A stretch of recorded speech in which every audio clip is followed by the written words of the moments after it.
Previously on Dragon Age. I hereby swear to uphold the terms of the ancient contract our people formed with the Grey Wardens. Call, and we shall come, with great speed and purpose, and we shall strike at your foes. This I swear. What's going on in Orzammar? There's two things I'm here for. Travel or trade. Understand? Have you ever licked a lamppost in winter? Oh, don't ever say it like that again. In addition to all the other wonderful things about being a Grey Warden, you don't need to worry about dying from old age. You've got 30 years to live, give or take. Olay is very fashionable, almost ridiculously so. But the shoes. Living with those ridiculous trends was worth it for the shoes. Oh, I love shoes! Why were you living cloistered sister in rural Ferelden? I found myself in Ferelden and sheltered from bad weather in the Chantry. And when the storm passed, I just did not want to leave. I like to say the Maker brought me here.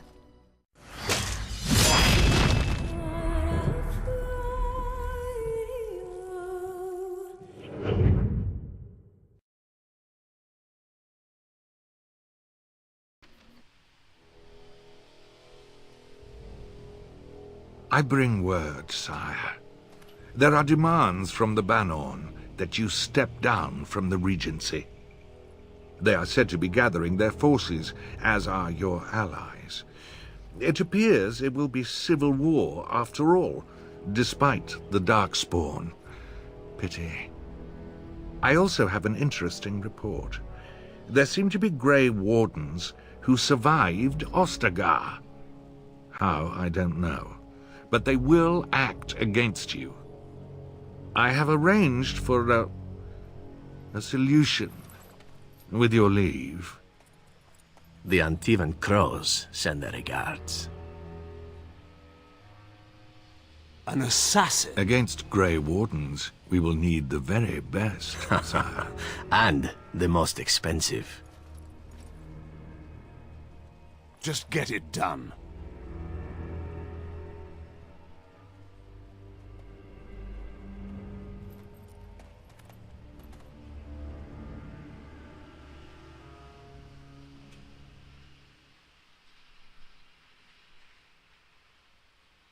Will you stop eating?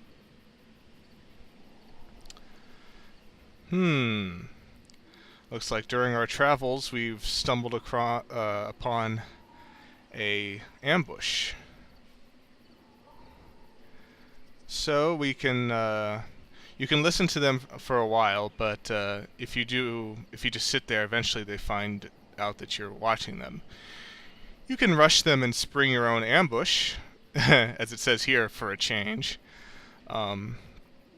Or we can just leave skillfully, I can't talk today, and evade their clueless trap. Well, we're not the kind of person who eagerly runs into a battle when we don't have to, so we're just going to go around them.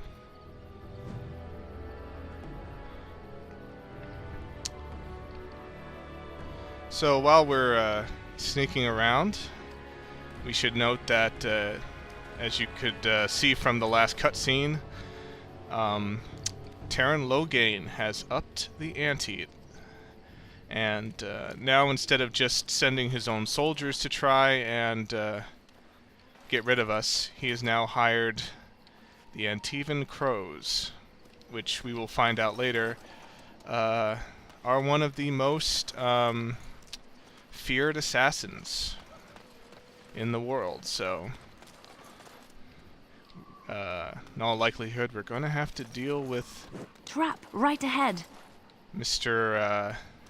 Sephron, I think they said it listed his name as, eventually. So let's just go around here. Trap right ahead. Thank you, Liliana. I'm not sure if I actually mentioned it explicitly or not, but whenever you have a rogue in your party, they always have a chance of detecting traps within a certain radius. Which is nice, because otherwise you don't see them until you actually step onto them. Trap right ahead. At least for the most part. Alright, so we have masterfully avoided that rather obvious ambush point. So we'll continue on. Okay. This begins our mini quest here to gain another companion. And also I should note that this is one of the pieces of downloadable content. Fortunately though, not only is this my favorite probably of all the download content that you can get in addition to which you get in addition to purchasing the game. So most downloaded content will cost you a few extra bucks to get, but this one actually comes free. There's a code that you get when you buy the game, and I believe the reason is because this particular mini quest was originally designed to be part of the main game, and they just didn't they weren't able to finish it before they had to push the game out the door. So, and you can tell because once you get this companion, the companion has interactions with many people in many places throughout the main game. But because it was originally intended to be part of the main game, you get it for free. All you need to do is have an internet connection to grab it off online. So that's pretty nice. And also, Alistair has a level up. Another very nice feature with this game is that when you don't, even if you don't use characters, they at least get some fraction of the experience of the party, so that when you put them back in your party again, they will actually be able to level up to at least in the same vicinity as the rest of the characters are. And that's good, because otherwise you start to get tempted to only use certain characters, if nothing else, just because they have higher levels than the ones that you haven't been using. Excuse me. So, that's all done, I think. And, you know, for a side quest, this starts off rather unimpressive looking, because it's just this glen here, next to the Imperial Highway. But the man here is going to set us off on the quest, so let's speak with him. You'll have to forgive me if I seem a bit nervous. Not many people travelling in this part of Ferelden. Of course, that's part of my problem, isn't it? Mule got spooked by a wisp and ran off into the woods. Now what do I do? Are you asking me to find your mule? Oh, no. I sent my elf to do that. Hey. I mean, I sent my helper, Taran. Nice fellow, that, Taran.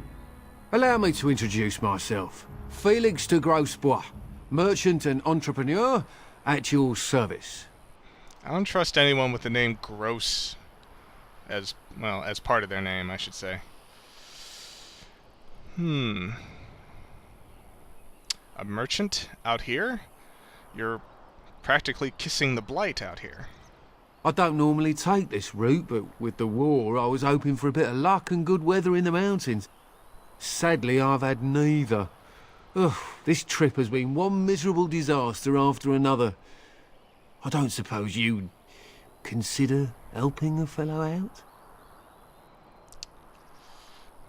Well, what else do we do? We're heroes. Fine, what do you need?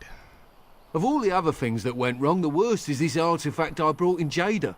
It's a control rod, I'm told, for a golem. No point in me keeping it, however, as I'll never get to use it. But, maybe you could?